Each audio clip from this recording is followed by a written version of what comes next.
안녕하세요. 대한민국 올림픽 대표팀 응원 잘하고 계신가요? 저도 열심히 응원했는데 올림픽에서 축구를 못 보니까 뭔가 많이 허전하네요.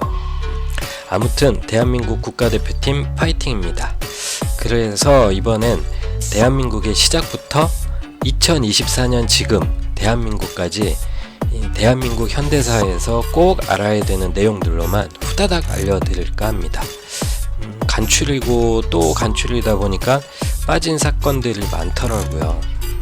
오늘 영상에서 빠진 내용들은 제가 차차 사건별로 정리해서 따로 영상 올리겠습니다. 그리고 저는 정치색이 없으니까 영상을 보시고 오해는 절대 하지 말아주세요. 자, 그럼 바로 시작하겠습니다. 1945년 8월 15일 일본의 항복선언으로 제2차 세계대전 종전과 함께 한국은 1910년부터 이어져온 일본 제국으로부터 해방됩니다. 그러나 해방의 기쁨도 잠시 곧바로 남한에는 미군이, 북한에는 소련군이 진주하며 각각 미군과 소련군의 군정이 시작되면서 한반도는 남한과 북한으로 갈라지는 계기가 됩니다. 이후 1948년에 남한과 북한에서는 각각 정부가 수립됩니다. 남한에서는 총선거 실시로 대한민국 정부가 수립되고 이승만이 초대 대통령에 취임합니다. 북한에서는 소련의 지원을 받은 조선민주주의 인민공화국이 수립되고 김일성이 초대 수상이 되어 이제는 돌이킬 수 없는 남북 분단의 길로 가게 됩니다. 이때 남한 단독 정부 수립을 반대하던 김구를 비롯 많은 지지자들은 투표에 불참했습니다. 각각의 정부를 수립하고 3년이 지난 1950년 6월 25일 일요일 새벽, 북한이 남한을 침공하면서 한국전쟁이 발발합니다. 당시 많은 군인들이 일요일을 맞아 휴가를 나가서 군 전력이 허술한 틈을 타 전쟁 초기 북한군은 서울 한강 북쪽 지역을 3일 만에 점령합니다. 이승만 정권이 대전으로 1차 피신하면서 한강 철교를 폭파하여 북한군의 남진을 저지해보지만 북한군은 빠르게 남진해서 부산을 제외한 남쪽 모든 지역을 점령합니다. 열세에 있던 1950년 9월 메가더 장군의 인천 상륙작전 대성공으로 전세를 역전시키게 됩니다. 서울을 되찾은 유엔군은 빠르게 북한으로 진격합니다. 중공군의 개입으로 진격이 멈추고 치열한 공방전이 계속되던 1953년 7월 유엔과 공산군의 휴전협정이 체결되어 전쟁이 일단락됩니다. 모두에게 큰 상처만 남긴 한국전쟁은 한반도를 반으로 나눈 휴전선으로 남과 북 분단 국가를 만들게 됩니다. 휴전 후 이승만 정권의 초대 대통령에 한해서 연임을 가능하게 하는 반올림 꼼수 개헌과 3.15 부정선거로 이승만의 독재가 이어지자 1960년 4월 이승만 정권에 항의하는 학생들과 시민들의 시위가 마산에서 시작해서 전국으로 확대됩니다. 이때의 4.19 혁명은 아시아 최초의 시민혁명이 됩니다. 이로 인해 결국 이승만 대통령이 하야하고 의원 내각제 개편에 따라 장면 국무총리와 대통령 윤보선의 제2공화국이 들어서게 됩니다. 제2공화국 집권당인 민주당 내 신파와 구파 간 갈등을 겪는 사이 1961년 5월 16일 박정희 소장이 주도한 군사 쿠데타로 제2공화국이 무너지고 박정희가 대통령에 당선되면서 제3공화국이 출범합니다. 박정희 정부는 1962년 경제개발 5개년 계획을 추진하여 급속한 경제성장을 이뤄냅니다. 이때 새마을운동이 시작되고 최대 토목공사로 기록된 경부고속도로 건설공사가 이때 시작됩니다.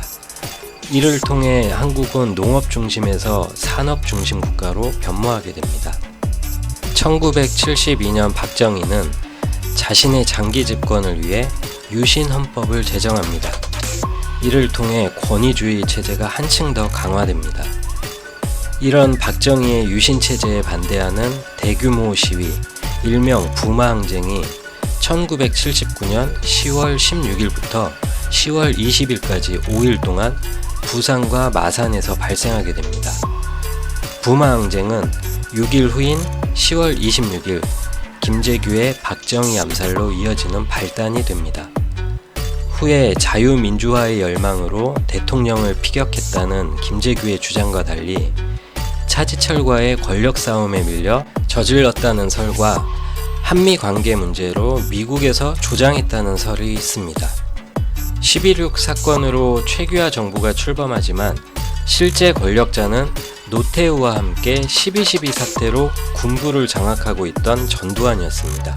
전두환은 계엄령을 선포하고 군사권 장악 후에 보안사에서 정보사로 자리를 옮기고 국내 모든 정보기관까지 장악해 신군부의 실질적인 권력자가 됩니다. 1980년 전두환의 신군부 세력에 반대하는 광주 시민들의 민주화운동, 바로 5.18 광주 민주화운동이 일어납니다. 이때 전두환의 신군부 세력은 장갑차를 동원한 무력 시위 진압으로 수많은 사상자가 발생합니다. 제5공화국 정권을 잡은 전두환은 국민이 대통령을 뽑는 직선제 개헌을 거부하자 1987년 전국적으로 대규모 민주화 요구 시위가 일어납니다. 이 시기에 발생한 박종철 고문치사 사건, 이한열 최루탄 사건 등 많은 희생으로 인해 결국 전두환 정부는 직선제 개헌을 수용하게 됩니다. 1987년 직선제 개헌 이후 첫 대통령 선거에서 노태우가 당선됩니다. 노태우의 대통령 당선은 한국 민주주의의 중요한 전환점이 됩니다. 이때부터 대통령 5년 단임 직선제와 4년 임기 국회 단원제가 시작되었습니다. 소련, 중국 등 공산국가 수교를 맺고 북한과 유엔 동시 가입도 하게 됩니다.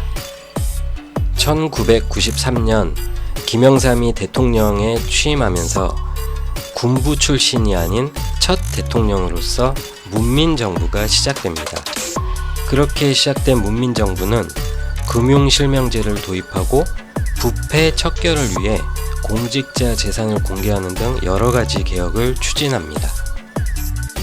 김영삼 정부 말기에 1997년 동아시아에서 시작된 금융불안으로 대한민국은 심각한 외환위기를 맞아 IMF로부터 긴급구제 금융을 받게 됩니다. 영화 제목으로 많이 알려진 국가부도의 날입니다.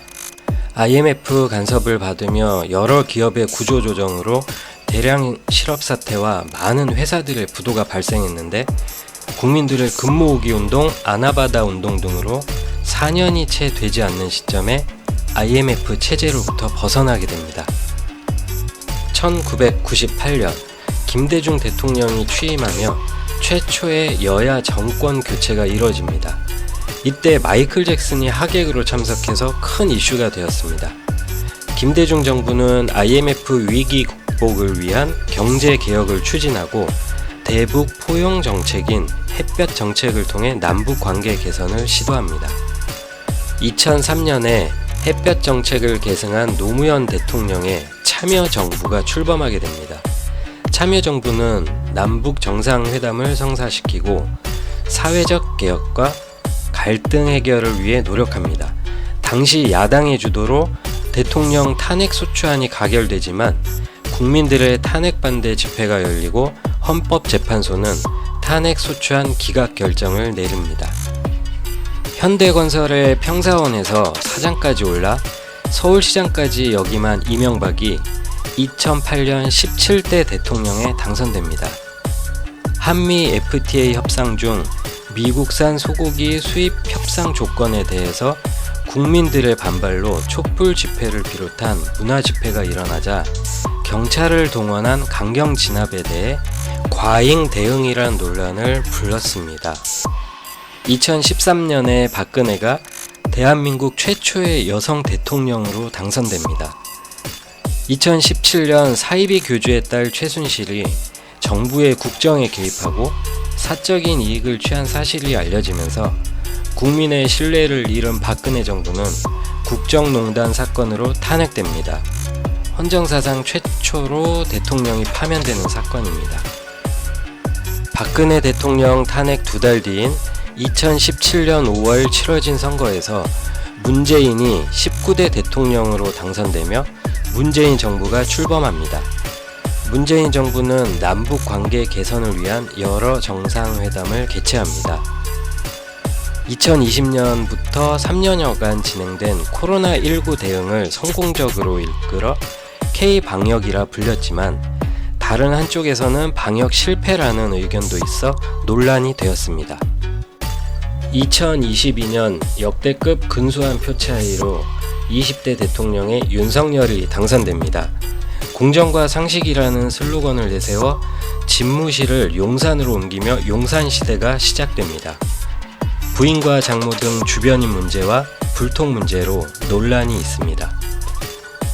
간단하게 대한민국 현대사를 알아봤는데요. 내용이 마음에 드셨는지 모르겠네요.